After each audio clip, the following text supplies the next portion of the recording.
असंवहारपुर नगर, उसके अंदर के दो अ, चालक संचालन करते हैं इस नगर का, तीव्र महोदय और अत्यंत अबोध। और ये दोनों के ऊपर कर्म परिणाम राजा की सत्ता चलती है। अभी यहाँ पर जो अपने अनुसुंदर चक्रवर्ती है वो अपना पूर्व भव की बात करते हैं कि किस प्रकार मैं यानी कि उनका जीव, चक्रवर्ती का जीव पहले के समय के अंदर निगोद के अंदर फंसा हुआ था, और निगोद कैसा था, वहां से बाहर कैसे मैं निकला, और किस किस तरह यहाँ चक्रवर्ती के भव में मैं आ टपका, वो सारी बात परशता के सामने, सदागम यानी कि समंत भद्राचार्य के परशता के सामने अपना जाति स्मरण ज्ञान होने के बाद ये सब घटना व्यतीत करते हैं। सबसे पहला भव, जिस भव के अंदर ये कहते हैं कि मैं यानी कि चक्रवर्ती अनुसुंदर असंहारपुर नगर नाम के नगर का एक रहवासी था। वहां के दो संचालक थे, तीव्र महोदय और अत्यंत अबोध। इन दोनों के कारण से ही पूरा का पूरा नगर के ऊपर एक ऑर्डर, एक रोब जमा रहता था। इस नगर के अंदर गोलक नाम के बहुत सारे अलग अलग महल थे। एक एक गोलक के अंदर असंख्य रूम्स थे, एक एक रूम के अंदर असंख्य शरीर थे, एक एक शरीर के अंदर अनंत जीव रहते थे। उसमें से मैं भी एक जीव था। अभी एक बार क्या हुआ कि सदागम के कारण से बहुत सारे जीव कर्म परिणाम राजा के चंगुल से छूटने शुरू हो गए। और कर्म परिणाम परिणाम राजा की एक बहन है जो जो बहुत वर्चस्व जमाती है। और कर्म परिणाम राजा भी समय आने पर इस बहन के पास जाते थे एडवाइस देने के लिए। इस बहन का नाम आता है लोक स्थिति।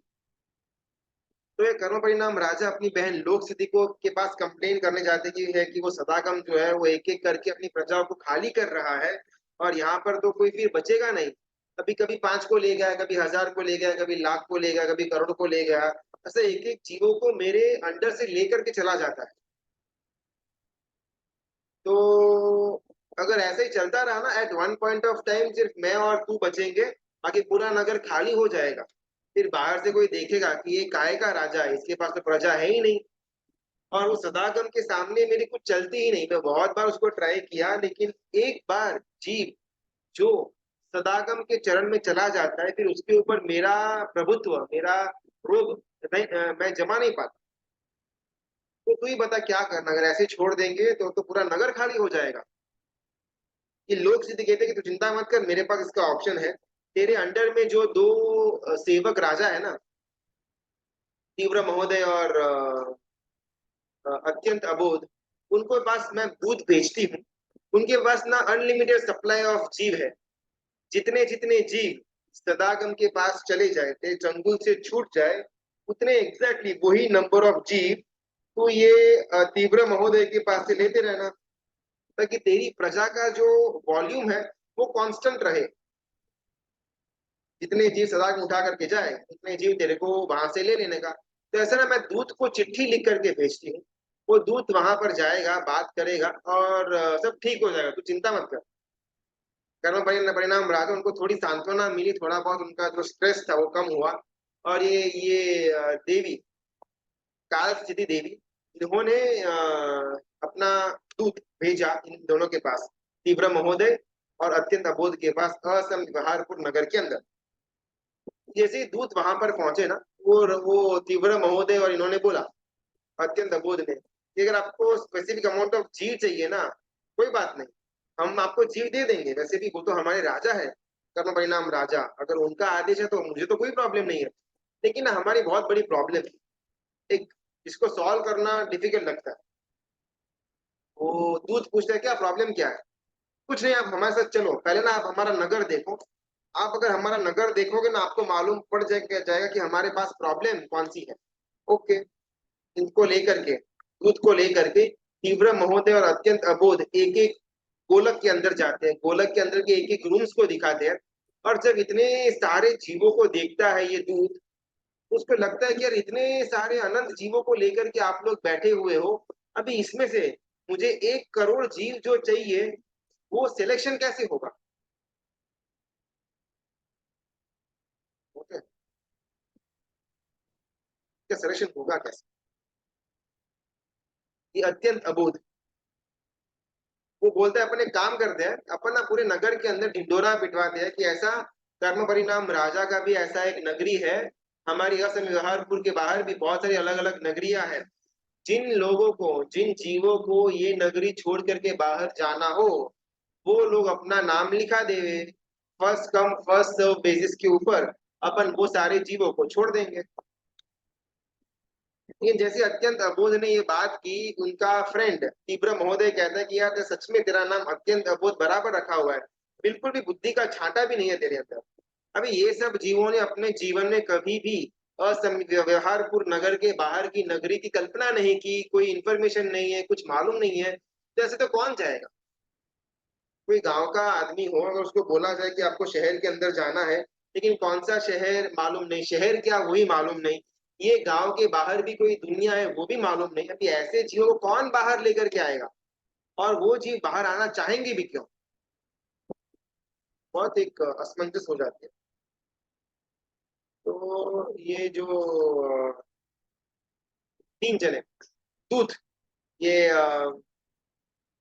तीव्र महोदय और अत्यंत अबोध, ये तीनों जन बैठ करके राउंड टेबल कॉन्फ्रेंस करते हैं कि क्या किया जाए। जीव तो है, अनलिमिटेड है, इन्फिनिट जीव है, लेकिन अभी इसमें से वो आपको जितना नंबर चाहिए उतने नंबर ऑफ जीव, कौन से जीव वो मालूम नहीं पड़ रहा।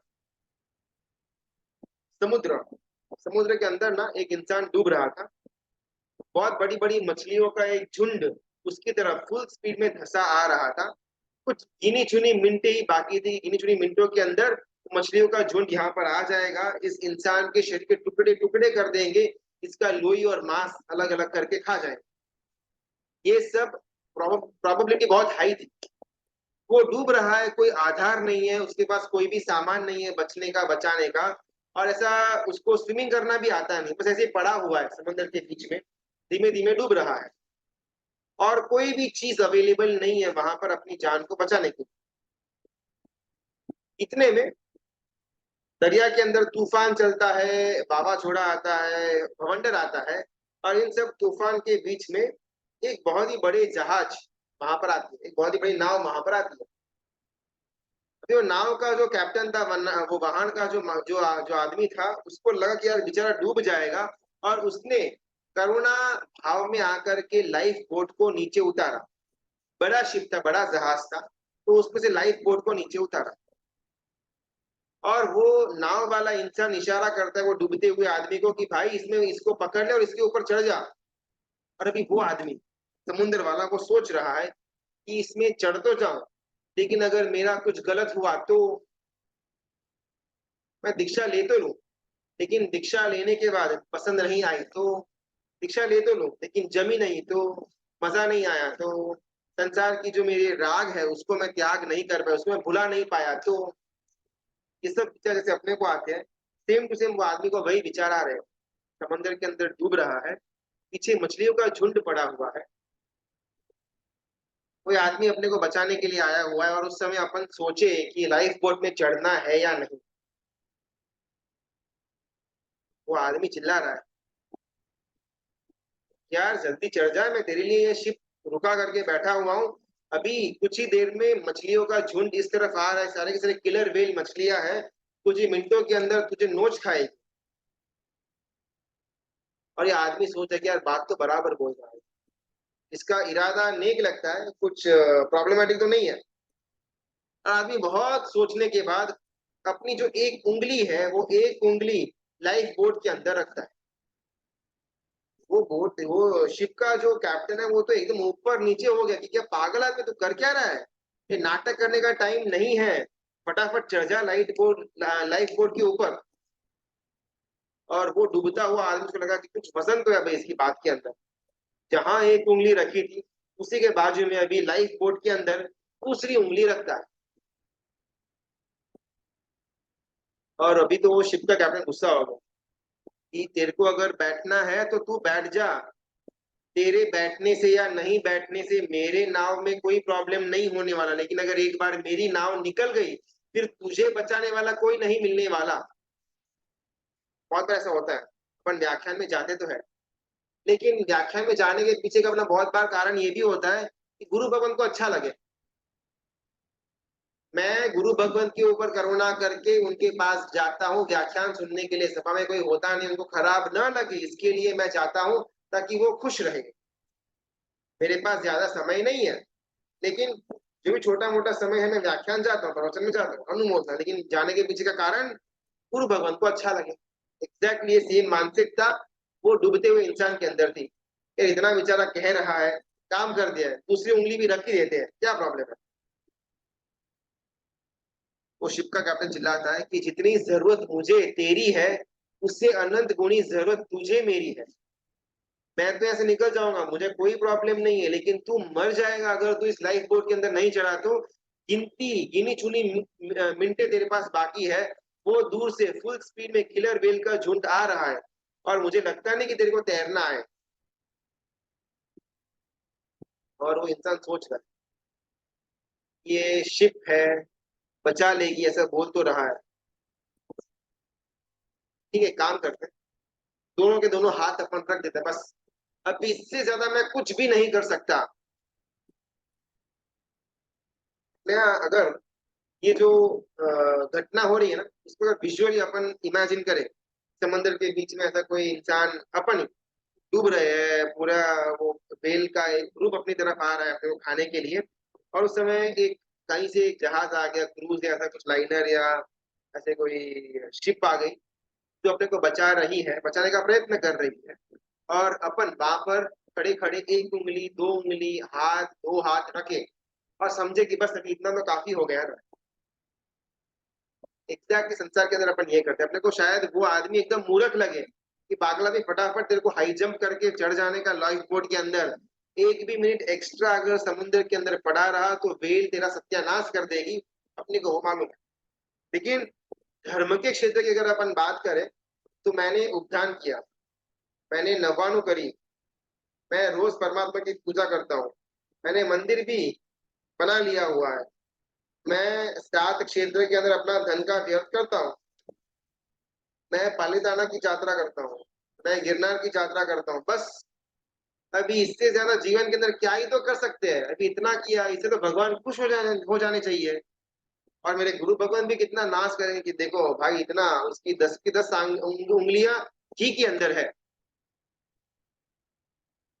एग्जैक्टली यही चीज वो आदमी कर रहा है जो अपने को मूर्ख लग रहा है, और ज्ञानी भगवंत की दृष्टि में उनको हम मूर्ख लग रहे हैं। शिप के अंदर बैठा हुआ आदमी कहता है कि एक एक करके हाथ बोट के अंदर रखने की बात तो बहुत दूर, तो पूरा का पूरा आदमी अंदर आ जाए और सिर्फ एक हाथ बाहर समंदर में रखे, तो भी तू जोखिम में है। समर्पण का अगर एक भी अंश की खामी हमारे अंदर रहेगी, तो ऐसी 100% पॉसिबिलिटी है कि हमारी सदगति न हो। ये दृष्टांत ना कहीं ना कहीं अपने को लगता है कि थोड़ा बहुत हमारे अंदर का एक जो तृप्ति का भाव है कि इतना इतना किया तो बस, अभी और ज्यादा कितना कर सकते हैं, अपन चौगियार करते हैं, अपन अपक्ष का नहीं खाते हैं, परमात्मा की सेवा पूजा करते हैं, थोड़ा बहुत स्वाध्याय कर लेते हैं, चुप भाव के अंदर रत रहने का समय क्या क्या एक प्रयत्न करते हैं, और समय अवसर मिलने पर छोटी मोटी शासन की प्रभावना भी कर लेते हैं। बस हो गया, इस जीवन का मेरा जो लक्ष्य था वो फुलफिल कंप्लीट, अभी इससे ज्यादा मैं कुछ कर नहीं पाऊंगा। एग्जैक्टली वो जो आदमी एक एक करके एक उंगली रखता है लाइफ बोट के अंदर, वैसी हालत हमारी। और जैसे वो आदमी को तृप्ति होती है कि दो हाथ तो रख दिए ना लाइफ बोट के अंदर, अभी और कितना रखने का रहेगा, ऐसा हमको विचार था कि भाई ये सब चीज कर तो ले, अभी और कितना कर। लेकिन यहाँ पर सिद्धश्री गुरु भगवान कहते हैं कि जब तक हम दीक्षा नहीं लेते तब तक हम भव समुद्र के अंदर पड़े हुए हैं, और जितनी देर हम दीक्षा के बिना अविरति के अंदर रहते हैं, उतना उतना समय हमारा आत्मा हमारा जीव भय के अंदर रहता है दुर्गति का। अगर हमको हमारी सदगति कंफर्म करनी है तो दीक्षा एकमात्र ऑप्शन रह जाता है। जो जिन शासन को समझा नहीं, जो शायद ये तत्व को समझा नहीं, वही आदमी, उसको दरिया प्यारा लगेगा, तो समंदर प्यारा लगेगा कि भाई नहीं चाहिए, वोट नहीं चाहिए, अपन बैठेंगे यहाँ पर आराम से, मछली आए तो आने दो, बवंडर आए तो आने दो, तैरना नहीं आता तो क्या बड़ी बात हुई। अपन फेस कर लेंगे। जो ऐसा बोलता है उसे सही मायने में समंदर को समझा नहीं। जो इतनी इतनी इतनी इतनी क्रिया करके अपने आप को तृप्ति महसूस करवाता है, उसको समझना अपने आप के लिए कि मैंने जिन शासन को समझा नहीं। जितनी देर तक अपन धर्म को ऐसे गिन चुन करके करेंगे, उतना उतना अंश के अंदर वो पागल आदमी जो एक एक उंगली रखता है लाइफ बोट के अंदर, उसके साथ हमारी तुलना करी जाए। जब कभी भी दीक्षा की बात आती है ना, कोई भी गुरु भगवान अगर अपने को दीक्षा की बात करे, तो बहुत नॉर्मली एकदम अंतिम लाइन ऑफ डिफेंस हमारा ये निकल जाएगा कि भाई कर्म बहुत बलवान है। कर्म का इतना तीव्र उदय साहिब जी, क्या बोलूं, मतलब परेशान हो गया। लेने की इच्छा तो है दीक्षा, ऐसा कोई प्रॉब्लम नहीं है, लेकिन मेरे अंदर का ना कर्म उदय बहुत मलिन है, बहुत अशुभता वाला है, कुछ भी करूँ सफलता नहीं मिलती। ये एक लाइन ऑफ डिफेंस ऐसी है, इसके पीछे हम आराम से बैठे रहते हैं, कहीं पर अपने कोई भी गिल्टी फीलिंग नहीं होता। तो ये जो अपना विचार है ना, उसको तोड़ती हुई एक तत्व की बात सिद्ध श्री गुरु भगवत रखते हैं कि हमारा कर्म उल्टा है, हमारा कर्म बहुत अशुभ है, ऐसा बोल करके अपन छूट जाते हैं। तो एक सवाल एक गुरु भगवत अपने से करते हैं कि किसी भी जीव को कर्म वो अनुकूल है या प्रतिकूल है। अनुकूल यानी कि फेवरेबल, प्रतिकूल यानी कि अनफेवरेबल। यहाँ पर पाप कर्म या पुण्य कर्म की बात नहीं हो रही, सिर्फ और सिर्फ कर्म की बात हो रही। बिकॉज बहुत बार ना पुण्य कर्म का उदय अपने को दुर्गति के अंदर लेकर के जाता है, और बहुत बार पाप कर्म का उदय अपने को सदगति के अंदर लेकर के जाता है। ऐसा भी हो सकता है, अगर मेरा पुण्य का उदय है, जबरदस्त संपत्ति मेरे पास पड़ी हुई है, तो कभी भी मुझे वो संपत्ति के ऊपर का जो राग या ममत्व है वो कम हो, ऐसी दिशा में पकड़ नहीं पाऊंगा। देखिए मेरे पास बहुत ही गिनी चुनी संपत्ति पड़ी हुई है, मुश्किल से मेरा जीवन आगे बढ़ रहा है, तो ऐसे ऐसे जो पाप का उदय है उसके अंदर मेरे मन में वैराग्य का भाव जन्माना वो आसान है कंपैरेटिवली। तो पुण्य का उदय यानी कि अनुकूलता वाला समय, या पाप का उदय यानी कि प्रतिकूलता वाला समय, वो थंब रूल नहीं है। सिर्फ सिंपली अपने सामने क्वेश्चन पुटअप करते हैं, किसी भी प्रकार का कर्म क्यों न हो, अंतराय कर्म है या लाभांतराय या दानांतराय या ज्ञानावर्धन होने कोई भी हो, X Y Z any type of कर्म है, वो जीव को अनुकूल है या प्रतिकूल है, जीव को फेवरेबल है या अनफेवरेबल।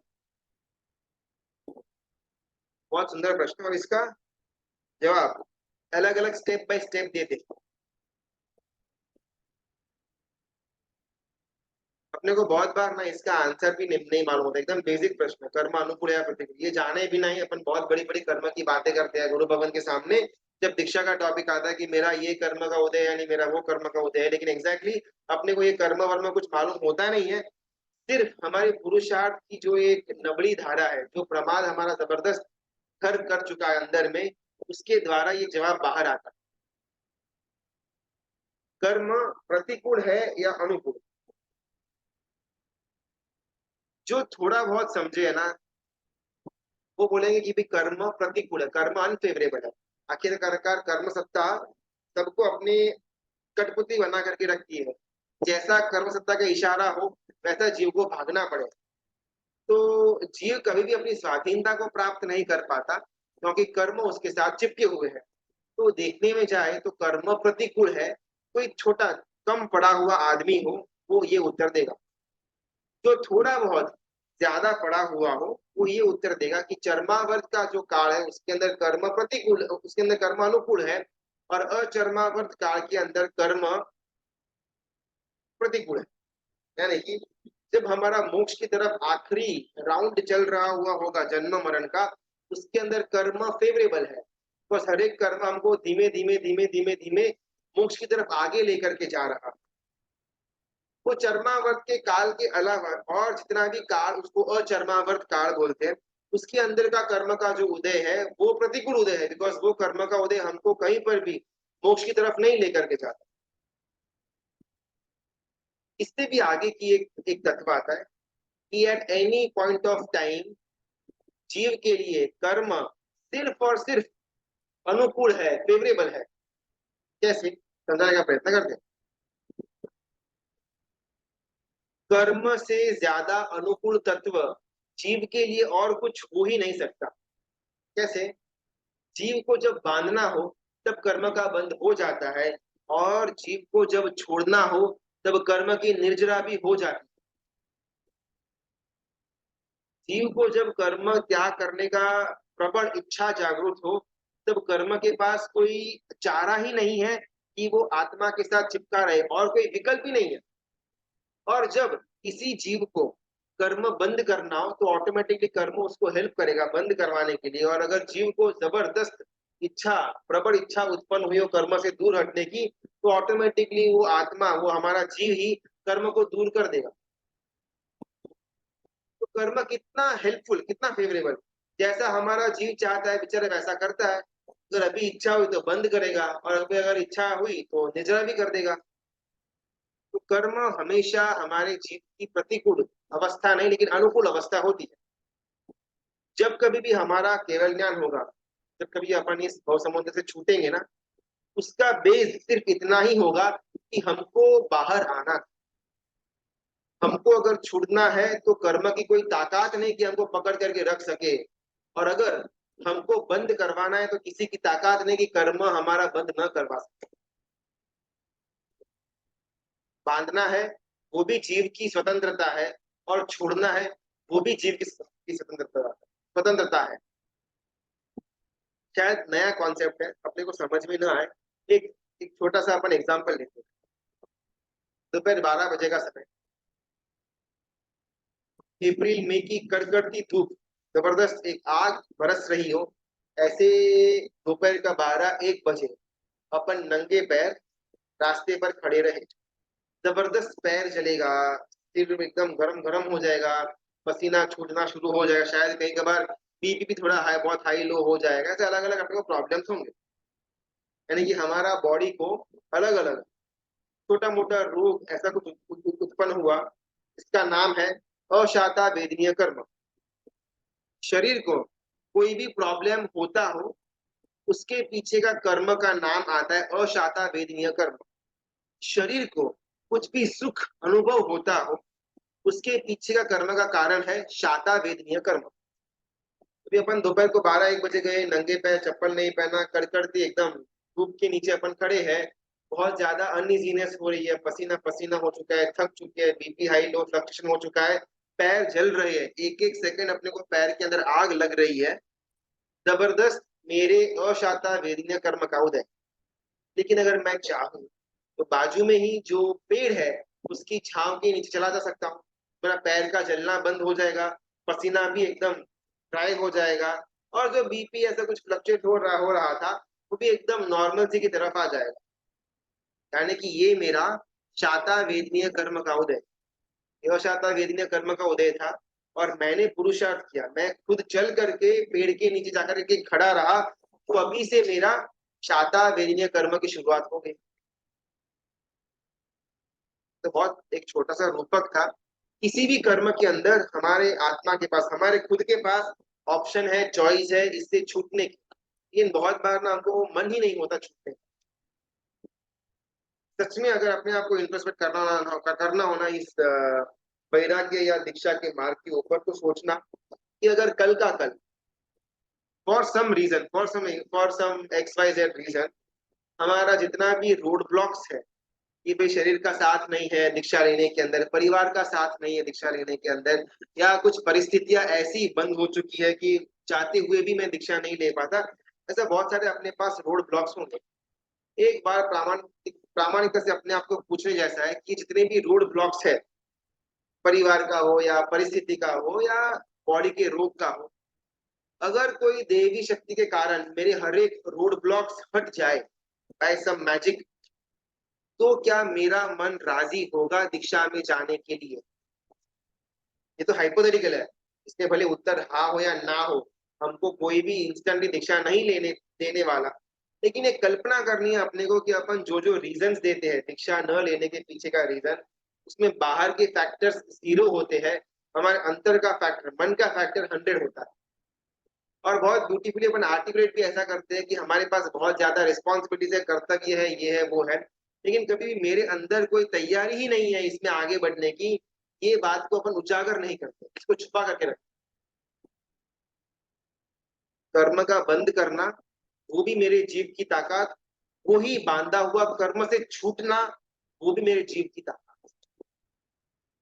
यहाँ तक हमारे इस तत्वज्ञान के अंदर बात आती है कि जो निकाचित कर्म है जिसको भुगतना ही पड़े, भुगते बिना और कोई चारा नहीं, ऐसे निकाचित कर्म को भी जो जीव गुणस्थानक में शपथ श्रेणी के द्वारा ऊपर पहुंचता है, वितरागता की अवस्था को प्राप्त करने का बस बहुत नजदीक का समय आ चुका है, अगर उस समय वो जीव के अंदर कोई ना कोई भव में बांधा हुआ निकाचित कर्म भी पड़ा हुआ क्यों ना हो, उस ध्यान की अग्नि के अंदर निकाचित कर्म भी भस्मीभूत हो जाता है, उसको कभी भी उसका इफेक्ट झेलना नहीं पड़ता।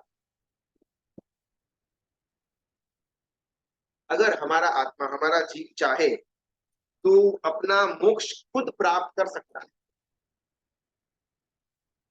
अगर जीव चाहे तो वो खुद वैराग्य को जन्मा करके दीक्षा ले सकता है, लेकिन कभी भी हमारे अंदर वो चाहना उत्पन्न नहीं होती। हमारे पास सिर्फ दो ही विकल्प है, या निगोद या गुरु की गोद। और ये दोनों विकल्प अभी ही मिले ऐसा नहीं है, ये दोनों विकल्प हमको अनंत अनंत भवों से मिलते आ रहे हैं, लेकिन अनंत अनंत भवों के अंदर हमने इस ऑप्शंस में गलत ऑप्शन को ही चूज किया हुआ। हमको निगोद में जाने का रास्ता गुरु भगवंत की गोद से ज्यादा प्यारा लगा, इसके लिए हमने गुरु भगवंत की गोद, गुरु भगवंत का सानिध्य साइड में रख करके निगोद की तरफ अपन आगे बढ़े। संसार के अंदर ना अनंत काल तक रहने के सिर्फ दो ही स्थान, अनंत काल तक जहां से कोई अपने को डिस्टर्ब ही ना करे, ऐसे सिर्फ दो ही स्थान, एक मोक्ष और दूसरा निगोद। और बस ये निगोद के से उठ करके मोक्ष तक जाने की जो हमारी यात्रा है उसका नाम संसार। जब तक हम निगोद से बाहर नहीं निकले तब तक हमारी संसार की शुरुआत नहीं हुई है। पहली बार जब कोई जीव मोक्ष के अंदर जाता है, उनके अन्वय से एक जीव निगोद से बाहर निकलता है और तब उस जीव की संसार की शुरुआत होती है।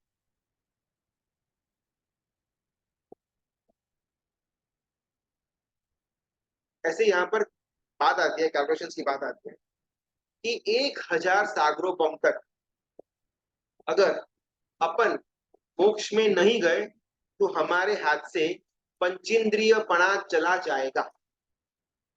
बिकॉज ये जो अपने को भाव मिला हुआ है इसकी बहुत डिमांड है।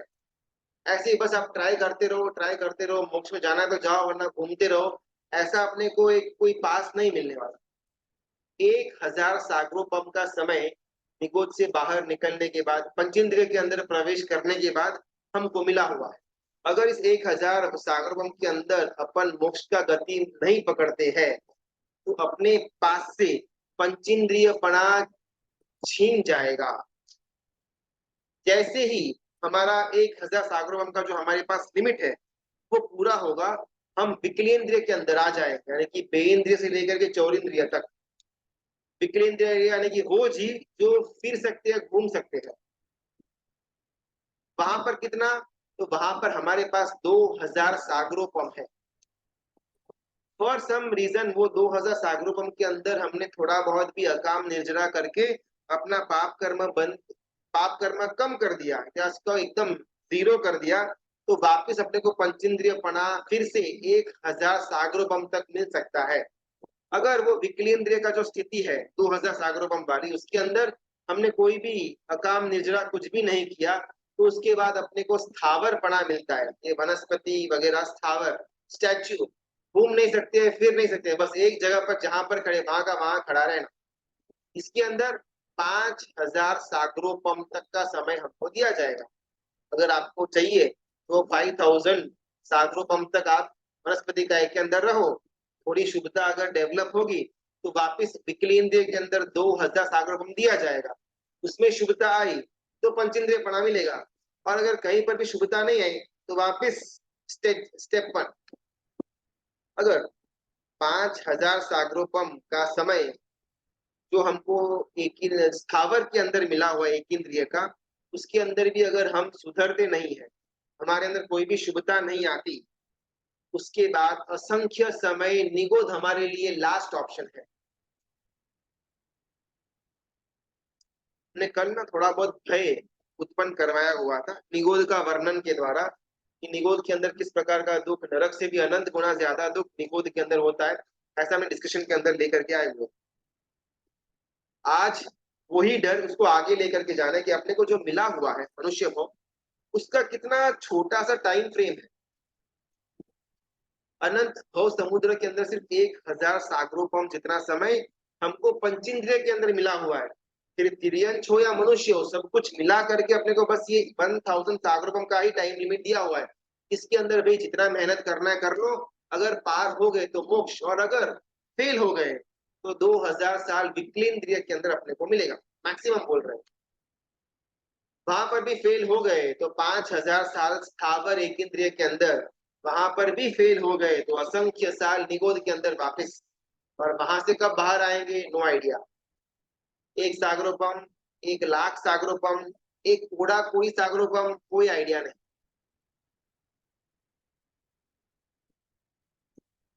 असंख्य काल, कभी कभार अनंत काल के अंदर भी परिवर्तन हो सकता है। इतना जबरदस्त ये निगोद का गति, और उसकी तरफ अपन स्लिपरी मोड में जा रहे हैं।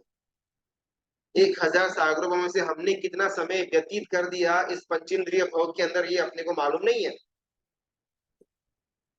लेकिन अभी जो मिला हुआ है एटलीस्ट उसका अपन सदुपयोग करें। ये भय के माध्यम से भी, भय के कारण से भी अपने अंदर धर्म करने के लिए एक जागृति, एक इच्छा, एक प्रणिधान उत्पन्न हो, और उस प्रणिधान के साथ अपन आगे बढ़े।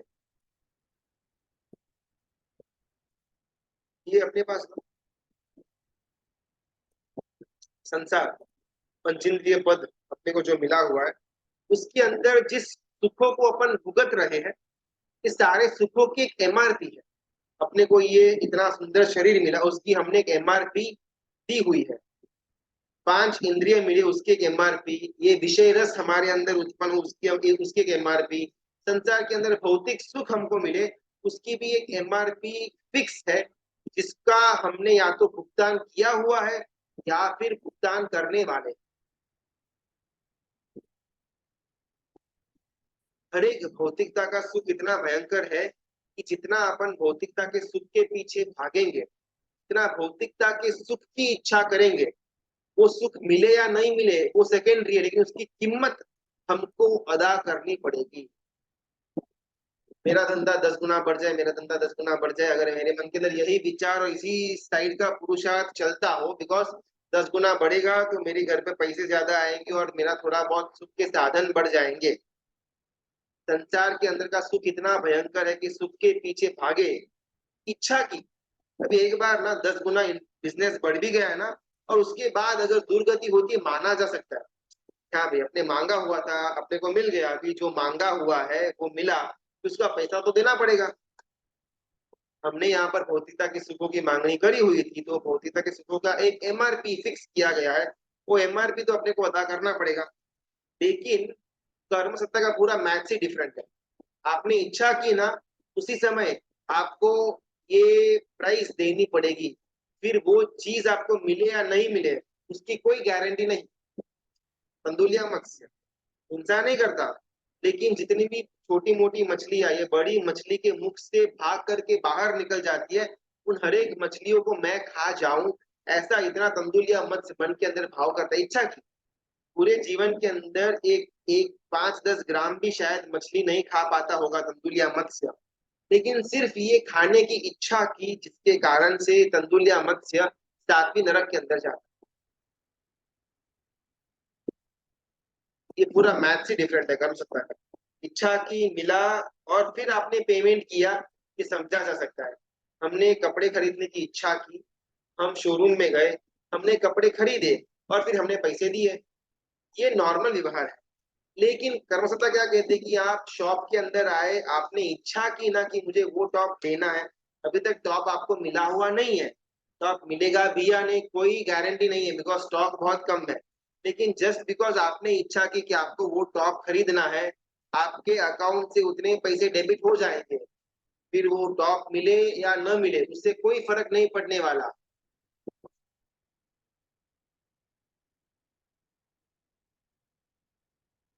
जो इंसान काम भोग की प्रार्थना करता, अति तृष्णा अति वासना करता हूँ कि मेरा उस स्त्री के साथ या मेरा उस पुरुष के साथ एक संबंध हो जाए, कितना जबरदस्त वो सुंदर दिखता है, उसका ये उसका वो है, ऐसा जो अंदर काम भोग के लिए एक प्रार्थना एक तृष्णा जागृत होती है, वैसे जीव सिर्फ और सिर्फ दुर्गति में जाने लायक। आज अपन भी जो टीवी के अंदर या यूट्यूब के अंदर या ओटीटी के अंदर जिस प्रकार के शोज देखते हैं, उसमें जिस प्रकार की वासना या काम भोग हमारे मन के अंदर उत्पन्न होता है, ये हम अच्छी तरह से जानते हैं। हमारा शायद ओटीटी के अंदर या वेब सीरीज या यूट्यूब के अंदर जिसका हमने रूप देखा, पुरुष के एंगल से स्त्री का और स्त्री के एंगल से पुरुष का, जिस किसी भी स्त्री का अगर मैंने रूप देखा, उनका रंग देखा, उनका एक हाव भाव देखा, फीचर्स देखे, एटीट्यूड देखा और मन में एकदम से काम राग जागृत हो गया, भोग की एक लालसा उत्पन्न हो गई, शायद पूरा नहीं होगा, 100% उस स्त्री के साथ मेरा काम भोग करने की जो इच्छा है वो पूरी नहीं होने वाली। लेकिन यहाँ पर गुरु गुरु भगवंत कहते हैं कि इच्छा की काम भोग गए, काम भोग पूरा हो न हो डजेंट मैटर, लेकिन वहां पर ये इच्छा हो गई ना, इसके कारण दुर्गति कन्फर्म। अपने पास दो विकल्प है, या तो पत्नी का या पुत्र का या पैसे का या घर का अपने को सुख मिले, या गुरु भगवान का सानिध्य मिले, या तो निगोद या गुरु की गोद। दो ही ऑप्शन अपने पास है, अपन कौन सा चूज करते हैं इसके बेस के ऊपर शायद अपना अगला हो सकता है। ये सब बातें यहाँ पर ये जो अनुसुंदर चक्रवर्ती है, और अनुसुंदर चक्रवर्ती अपना ये कथा पूर्व भाव की स्पष्टता के सामने कह रहे हैं। अभी बहुत मेन प्रश्न, जिस प्रश्न को लेकर के वो 3 जनों ने राउंड टेबल कॉन्फ्रेंस किया हुआ है, तीव्र महोदय, अत्यंत अबोध और वो कर्ण परिणाम राजा का दूत, ये तीनों मिलकर डिसाइड कर रहे हैं, चर्चा कर रहे हैं कि किस प्रकार इस असंव्यवहारपूर्ण नगर से जीवों को कर्म परिणाम राजा के पास भेजा जाए, किस प्रकार निगोद में से कौन से जीव बाहर निकलेंगे, उसका डिसीजन कौन लेता है और कैसे लेता है। बहुत सुंदर एक प्रश्न, एक तत्व, और इसको अपन कल की क्लास में जानने का प्रयत्न करेंगे। कल का क्लास आखिरी क्लास होगा, फिर लगभग 4-5 दिन थोड़ा एक ब्रेक, और वापस अगले हफ्ते सोमवार से अपन धारा को कंटिन्यू करेंगे। तो कल ये मुख्य जो हमारा प्रश्न है, निगोद से बाहर आने के लिए कौन सी लायकात जीव के अंदर चाहिए, उसके बारे में विस्तार से इस कथा के माध्यम से अपन डिस्कशन करेंगे। अभी अगर कुछ प्रश्न है अपन फटाफट ले लेते हैं। थोड़ा नाम कंफ्यूजिंग लग रहा है, देखो अपने को ना, अगर कंफ्यूजन होता है ना तो क्या करना, नोट या पेन या मोबाइल के अंदर कुछ वो नोट्स ओपन करके बैठ जाने का। जब जब नए नाम आते हो तो उस नाम का अर्थ क्या है, उसका तात्पर्य क्या है, वो लिख करके रख देना, एकदम सिंपल है ना। बहुत बार अपन इतना डम बिहेव करते हैं, बिकॉज संसार के अंदर कभी भी अपना इतना अपने को प्रॉब्लम नहीं होता, कुछ भी हो अपन फटाफट रास्ता निकाल देते हैं। खाना नहीं बना, बाहर से लेकर के आ जाए, कुछ समझ में नहीं आ रहा, गूगल अपने पास पड़ा हुआ है, ये करना है तो ये है वो है, फटाफट फटाफट अपना सोल्यूशन निकल आता है। लेकिन जब धर्म की बात आती है ना, अपन एकदम से ऐसे अपना दिमाग काम नहीं करता, क्या करें समझ में नहीं आ रहा, बहुत कंफ्यूजिंग लग रहा है। अपने पास ऑप्शंस तो बहुत सारे हैं, नोट है, पेपर है, पेन है, मोबाइल के अंदर की नोट्स है, लगभग 6 या 8 या बहुत बहुत तो 10 नाम हम इस कथा के अंदर उपयोग करते होंगे। उस 10 नामों को लिख करके बाजू में वो क्या सूचित करते हैं, उनका उपमा उपमेय क्या है, अगर एक बार लिख लिया तो हो गया। लेकिन अपने को शायद उसमें ज्यादा इंटरेस्ट नहीं आता, और कंफ्यूजन के कारण कथा के अंदर का अपन रहस्य, उसका जो हार्द है वो ले नहीं पाते। तो फिर से एक बार कथा के अंदर जो जो ये दूसरे प्रस्ताव के अंदर के पात्र है ना, उसको एक बार रिपीट कर लेते हैं, और शायद कहीं पर भी बीच में कंफ्यूजन हो रहा हो तो एक बार नोट डाउन कर लेना, ताकि अगली बार वापस ये पात्रों की जब बात आए तब अपने को कंफ्यूजन उत्पन्न न हो। सदागम इज इक्वल टू समंत भद्राचार्य इज इक्वल टू जिन आगम या परमात्मा का वचन या परमात्मा की वाणी। ये एक ना, ये तीनों के तीन पात्र एक ही है, लेकिन जब अंतरंग विश्व की बात आएगी तो सदागम नाम यूज करेंगे, बहिरंग विश्व की बात आएगी तो समंत भद्राचार्य नाम यूज करेंगे। और इन दोनों नाम का हेतु क्या है, परमात्मा की वाणी या शुद्ध ज्ञान या जिनागम, पहला। दूसरा, प्रज्ञा विशाला इज इक्वल टू महाभद्र साध्वी जी भगवंत इज इक्वल टू गुरु भगवंत। प्रज्ञा विशाला बहिरंग विश्व के अंदर, प्रज्ञा विशाला अंतरंग विश्व के अंदर, महाभद्रा साध्वी जी भगवंत बहिरंग विश्व के अंदर। और इसका हार्द क्या है कि ये व्यक्ति कौन है, तो ये व्यक्ति आएगी गुरु भगवंत सदगुरु। तीसरा, अगृहित संकेता इज इक्वल टू सुललिता इज इक्वल टू संसारी जीव, हम सब। अंतरंग विश्व के अंदर अगृहित संकेता, बहिरंग विश्व के अंदर सुललिता और हार्द, यानी कि यहाँ पर अपने को अपनी कल्पना करनी है। तीन पात्रों में चौथा पात्र कर्म परिणाम राजा और काल परिणति देवी, बस ये दो ही नाम है, इनका कोई और अलग अलग नाम नहीं है। चाहे अंतरंग हो या फिर बहिरंग हो, अपन यही दो नाम यूज करने वाले।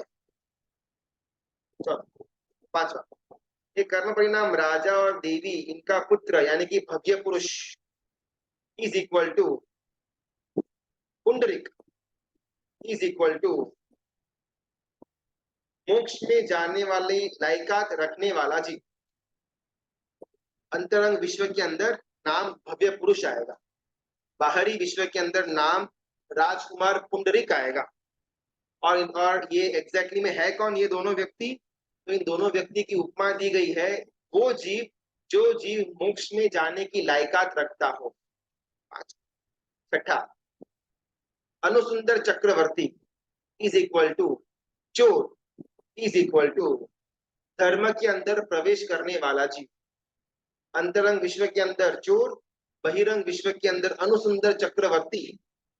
और इसमें अगर मैंने धर्म के अंदर प्रवेश किया हुआ ऐसा मुझे लगता है, तो मुझे मेरे खुद की कल्पना करनी। ये साथ। नेक्स्ट, असमव्यवहारपुर नगर इज इक्वल टू निगोद। अंतरंग हो या बहिरंग विश्व हो, दोनों के अंदर अपन नाम असमव्यवहारपुर नगर ही यूज करेंगे, यानी कि निगोद होता है। आठवां, तीव्र महोदय और अत्यंत अबोध इज इक्वल टू निगोद में अपने को लेकर के जाने वाले दो सैनिक। समस्त जो असमव्यवहारपुर नगर है उसके अंदर के जो संचालक है, उन दोनों का नाम आता है ये तीव्र महोदय और अत्यंत अबोध इज इक्वल टू, ये दो चीज अपने को निगोद के अंदर लेकर के जाती है और अपने को निगोद के अंदर टिकाए रखती है। अब ये दो चीज कौन सी है, तीव्र महोदय यानी कि तीव्र मोह का उदय एक, और दूसरा अत्यंत अबोध, बिल्कुल भी ज्ञान के लिए रुचि नहीं, भारोभार मात्रा का अज्ञान, उसी में रहना, उसी में अपने को मजा आना। लगभग 8 हुए। बस यही पात्रों को लेकर के अपनी कथा आगे बढ़ेगी। अगर दीक्षा लेने के लिए शारीरिक शक्ति ही ना हो तो कैसे दीक्षा ले सकते हैं। दीक्षा लेने के लिए शारीरिक शक्ति नहीं है ऐसा डिसाइड किसने किया, मेरे मन ने किया। बहुत बार कैसा होता है ना, अपन ना एग्जाम के अंदर फेल होते हैं स्कूल में, जब छोटे सेकंड थर्ड फोर्थ में थे, तो एग्जाम के अंदर फेल होते हैं तो अपना माता पिता तो उस समय तो डांटते थे, आज तो डांट भी नहीं सकते बच्चों को, लेकिन उस समय बराबर वो पिटाई मिलती थी।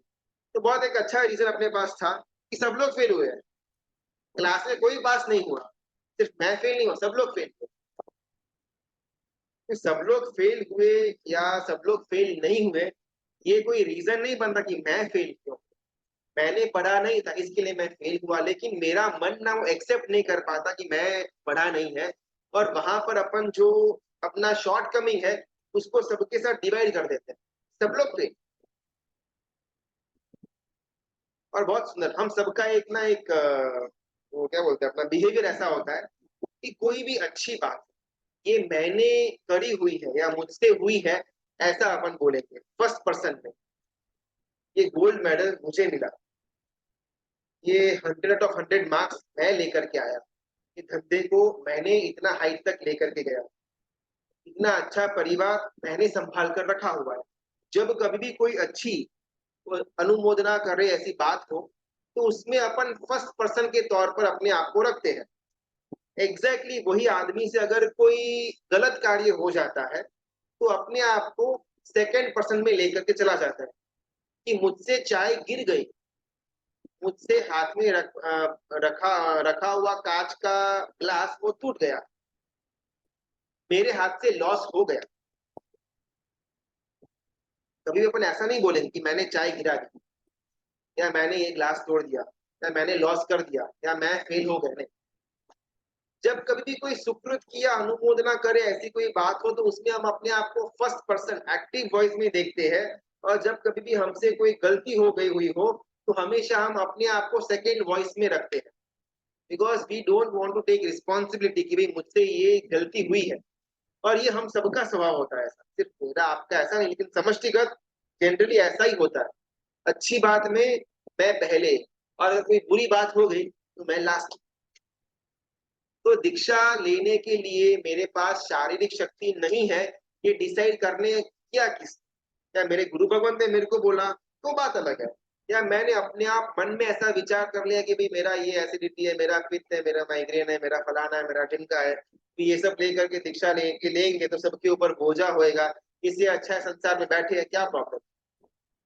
ये विचार हमारा मन ने हमको दिया हुआ था, और इतना चालाकी करता है मन, माया करता है कि सब बोल देंगे ना तो संसार में रह जाएगा।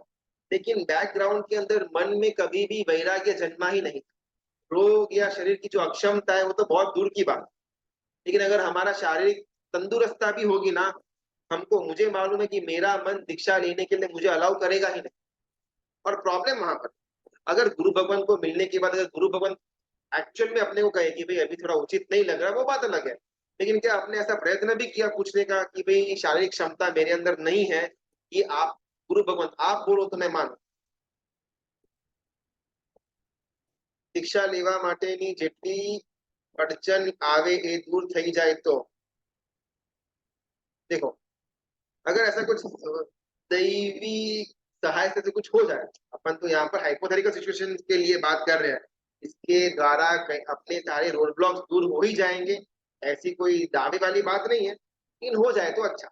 लेकिन हाइपोथेटिकली स्पीकिंग अगर ऐसा कुछ हो जाता है, तो आर वी रेडी कि कल का कल मेरा जो रोड ब्लॉक है, चाहे वो शारीरिक अक्षमता हो, या परिवार का एक अनुकूलता न हो, या शायद फाइनेंशियली इतने अपन सेटल डाउन न हुए हो, या जो भी अपना रीजन हो, अगर वो रीजन अपना निकल जाता है, are we ready to take diksha. बात व्हाट इज प्रणिधान, दृढ़ संकल्प करें। काम भोग मतलब उसमें अट्रैक्शन भी आता है, सिर्फ वो सुंदर है ऐसा भी मन में आया तो भी इसको काम भोग की इच्छा, बिल्कुल एग्जैक्टली काम ना सिर्फ जो एक हस्बैंड और वाइफ के बीच का जो रिलेशन होता है, सिर्फ उसको काम नहीं कहते। किसी भी इंद्रिय के विषय के पीछे अपने को आसक्ति होना, उसका नाम काम राग है। अगर मुझे गुलाब जामुन बहुत पसंद है, गुलाब जामुन के लिए मेरे मन के अंदर तीव्र इच्छा होती है, उसका नाम भी काम राग है। अगर मुझे परफ्यूम का बहुत शौक है, परफ्यूम लगाई, बहुत सुगंध आती है, ऐसा मुझे यहाँ से मालूम पड़ा, ये भी मेरा काम राग है। कुछ देखा किसी भी स्त्री को या पुरुष को, बहुत अच्छा लगा, सुंदर है, ये है वो है, ये मेरा आंख का काम राग है। कोई म्यूजिक बहुत अच्छा लगा, सुनता गया, वो मेरा कान का काम राग है। तो काम सिर्फ पुरुष और स्त्री के बीच का जो आकर्षण है, वो तो है ही है, वो तो बाई डिफॉल्ट काम राग के अंदर ही आएगा। लेकिन उसके पेरीफेरी में ये सारी की सारी चीजें भी काम राग के अंतर्गत आती। आर्त ध्यान અને रौद्र ध्यान करी એટલે નિગોદમાં જાય ને જીવને। आर्त ध्यान के द्वारा के दरमियान अगर जीव का आयुष्य का बंद हो जाता है, तो वो जीव नियमा तिर्यंच के अंदर जाता है। तिर्यंच यानी कि एक इंद्रिय से लेकर के पंचेंद्रिय तक सब कुछ तिर्यंच के अंदर आ जाता है।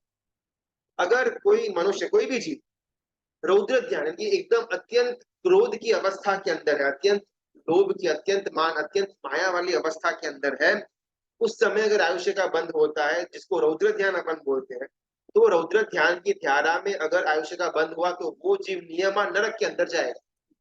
निगोद के अंदर जीव तब जाएगा जब उसका तीव्र मोह का उदय हो, या उसके अंदर अत्यंत अबोध हो, अत्यंत अज्ञान पड़ा हुआ है। अगर ये दो धाराओं के अंदर कोई जीव है, तो वैसे जीव निगोद के अंदर जाने की सक्षमता रखते हैं। जैसे आपने सिर्फ इच्छा कटने पर पेमेंट देना पड़ेगा, हाँ बराबर बताया, वैसे धर्म की मन से इच्छा करने पर पुण्य की इनकम होती है? बहुत सुंदर सवाल सुकेश भाई का, शायद अपने को सवाल होने चाहिए अनुमोद। अपने ना इस कथा के अंदर जाना कि हमने इच्छा मात्र की, सुख की, भौतिकता के सुख की, हमको वो सुख मिला नहीं मिला वो सेकेंडरी, लेकिन इच्छा करने मात्र से हमारा पेमेंट कट गया। या तो हमारा पुराना पेमेंट जो दिया हुआ था उसमें से माइनस हो जाएगा, या फिर इस भव के बाद हमको वो लोन चुकानी पड़ेगी। इच्छा करने मात्र से हमको पेमेंट देना पड़ेगा। सेम टू सेम अगर ये बात जो भौतिकता के क्षेत्र की हो रही है कि मन से इच्छा की और हमारा वो एक्सपेंस हो गया पुण्य का ये सेम चीज धर्म के अंदर जब हम मन से इच्छा करते हैं पुण्य की, तो उस समय क्या अपने को पुण्य की इनकम होती है? बहुत सुंदर। अभी ना एक सवाल करते हैं अपन, ये डिबेट के अंदर जाएगा। इससे पहले अपने को नवरात्रि और कुछ ही 2-4 दिनों के अंदर नवपत जी की होली शुरू होगी। अपने को किसमें जाना ज्यादा पसंद होगा? नवपत जी की होली में आइंबिल करना पसंद होगा, या नवरात्रि के अंदर रात को 3-4 घंटा डांडिया करने में अपने को मजा आए? हमारा मन क्या कहता है? भले अपन बहुत ज्यादा अपने मन को रोक करके डांडिया में नहीं जाना, मिथ्यात्व ये वो ऐसा कुछ भी करके अपने अपने आप को रोक दिया, और बहुत मुश्किल से हमने हमारे मन को इस आइंबिल 9 दिन के आइंबिल तप के अंदर ढाला। राइट? अच्छा कार्य, कोई बुरा कार्य नहीं है, लेकिन ये जो हमने मानसिक पुरुषार्थ किया, कि पुरुषार्थ करने से पहले हमारा मन फ्री, एकदम जो फ्री अवस्था के अंदर था, उस समय अगर वो मन को 2 ऑप्शन दिए जाए तो हमारा मन किसको चूज करता? नवरात्रि के अंदर 9 दिन रात को 3-4 घंटा डांडिया खेलना, या नौपत जी की होली के दरमियान 9 आंबिल करना? एकदम सिंपल आंसर है, हमारा मन विदाउट एनी पुरुषार्थ डांडिया को चूज करता। फिर अपन थोड़ा बहुत उसको मेहनत करके, नहीं इसमें नहीं जाने का, कर्म का बंद होता है, इसमें जाएंगे आंबिल के अंदर तो थोड़ा बहुत पुण्य मिलेगा। तो हमने जबरदस्ती हमारे मन को धर्म के अंदर ढाला। ढालना चाहिए, कोई गलत बात नहीं, लेकिन यहाँ पर तत्व वो बाहर आता है कि हमारा मन हमेशा सिर्फ भौतिकता की चीजों के पीछे भागेगा, धर्म के अंदर उसको पकड़ करके लाना पड़ता है। बिजनेस के अंदर प्रॉफिट हो रहा हो तो वहां पर भूख है, रोग है, पैर का दर्द है, सब कुछ अपन भूल जाएंगे। लेकिन प्रतिक्रमण करना हो, 2-2.5 घंटा पक्षी का प्रतिक्रमण 14 के अंदर खड़ा खड़ा करना हो, हमको बहुत जबरदस्त अपने मन को मनाना पड़ता है। क्या 2 घंटा खड़ा रहना है? वैसे तो ऑफिस में 4-4 6-6 घंटा ग्राहक के सामने अपन खड़े रहते हैं, उस समय तो कोई प्रॉब्लम नहीं होता। यहाँ 1.5-2 घंटे प्रतिक्रमण के अंदर खड़ा रहने की बात आई, और इतना जबरदस्त अपना और मन का युद्ध चलता है कि नहीं बैठ जाऊंगा, मैं तो खड़ा नहीं होऊंगा पूरा दिन, ये वो दुख ये दर्द हो रहा है। तो इसे अपने को वो पकड़ना है कि हमारा मन हमेशा सिर्फ और सिर्फ सुशीलता के पीछे या भौतिकता की चीजों के पीछे ही भागेगा। वहां से पकड़ करके धर्म के अंदर स्थिर करना जबरदस्त पुरुषार्थ मांग लेगा। और अगर अपन वो कर पाए और बाय बाय सम मैजिक, तो वो क्षण हमारा पुण्य का बंद होगा। अगर मैं ऑफिस के अंदर हूँ, मेरा भी कर्तव्य है, मैं पूरा का पूरा दिन शायद धर्म की क्रियाओं के अंदर न रह पाऊँ, तो ऑफिस के अंदर 6-8 घंटे में बैठा हुआ, अगर वो 6-8 घंटे भी मेरे मन के अंदर जो पढ़ा हुआ है उसका स्वाध्याय चल रहा हो, या किसी के साथ धर्म का वार्तालाप हो रहा हो, तो वो सारी की सारी चीजें मेरा पुण्य का बंद करवाएगी। एट द सेम टाइम मंदिर में बैठ करके 1 घंटा आधा घंटा पूजा मेरे बॉडी ने की, लेकिन मेरा मन गायब था, तो अब वो मुझे पुण्य बंद करवाएगा या नहीं, बहुत बड़ा प्रश्न। तो धर्म की इच्छा होना ना वो बहुत डिफिकल्ट है। अपने को लगता है कि पाप की इच्छा की या भौतिकता की इच्छा की तो पाप का बंद हुआ, तो धर्म की इच्छा करेंगे तो पुण्य का बंद होगा। शायद बोलने में इजी है, लेकिन प्रैक्टिकली अगर अपन ऐसे कंपैरिजन करना बहुत डिफिकल्ट है। हमारे मन को धर्म की क्रिया के दरमियान भी धर्म के अंदर अपन नहीं रख पाते, तो धर्म की क्रिया के बिना भी मेरा मन धर्ममय रहे, वो नेक्स्ट टू इम्पॉसिबल। जबरदस्त पुरुषार्थ की मांगनी कर लेगा, और अगर ये हमने कर लिया तो पुण्य का बंद कन्फर्म। किसी धर्मी इंसान को देखकर ऐसी इच्छा होती है, काश मुझे भी ऐसा ही जीवन साथी मिले जो मुझे भी धर्म में घुसाए। ऐसी किसी और के बारे में सोचना भी पाप है, या काश ऐसा ही जीवन साथी। देखो सुंदर प्रश्न है। हमें ना इसके पहले किसी ने प्रश्न पूछा था आर्त ध्यान और रौद्र ध्यान का प्रश्न। तो हमको ना इजीली ये सब तो मालूम है कि रौद्र ध्यान यानी कि अत्यंत एकदम हाइट वाला क्रोध मान माया, लोग उसको अपन रौद्र ध्यान बोलते हैं। लेकिन आर्त ध्यान के अंदर ना दो चीजें आती है, मुझे मिली हुई प्रतिकूलता वो मुझसे दूर हो, या मुझे अनुकूलता मिल जाए। अगर ऐसी सोच मेरे अंदर चल रही हो तो इसका नाम आर्त ध्यान है। मैं अभी ऐसे घर के अंदर आ गई कि जहां पर कोई धर्म नहीं, अगर मैं ऐसे घर में जाऊं कि जहां पर धर्म हो तो कितना अच्छा। ये मुझे मिली हुई प्रतिकूलता को मैं दूर कर रहा हूँ, और कोई अनुकूलता मुझे मिल जाए ऐसी आकांक्षा रखता हूँ। इसका नाम आर्त ध्यान है। और अगर इस आर्त ध्यान के अंदर अपन रहते हैं, रत रहते हैं, और अगर उस समय आयुष्य का बंद हो जाता है तो हमारे लिए तिर्यंत की गति कंफर्म है। आखिरकार अपने को जो मिला हुआ है वो कर्म के कारण मिला हुआ है, तो कर्म ने कुछ कुछ कुछ कुछ व्यवस्था अपने को दी गई है। लेकिन मेरे मन की जो स्थिति है वो मेरे बाप की मिल्कत है।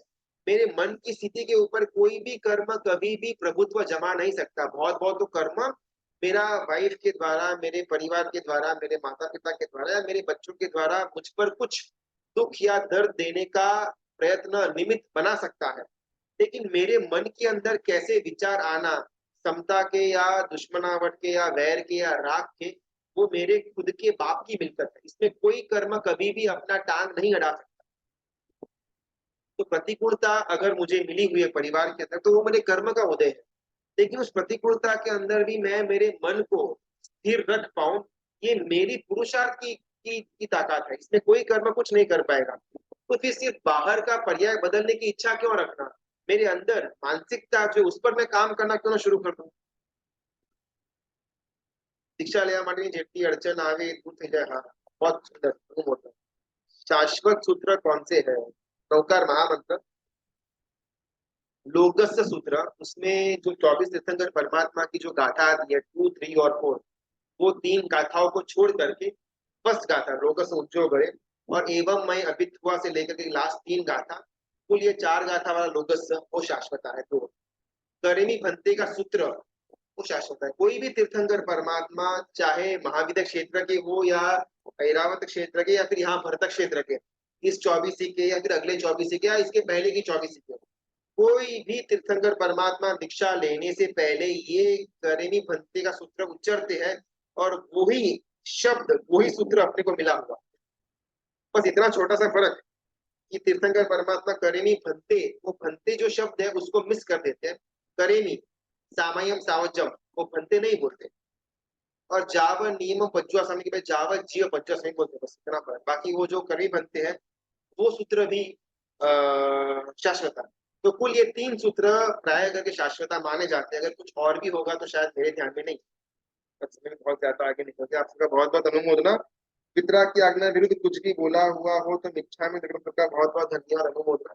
कल लास्ट डे, फिर लगभग 4-5 दिन का अपन पॉज लेंगे, और बहुत मेन प्रश्न निगोद से बाहर निकलने के पीछे का रिक्वायरमेंट क्या, उसकी तरफ अपन जाने का प्रयत्न करेंगे। धन्यवाद।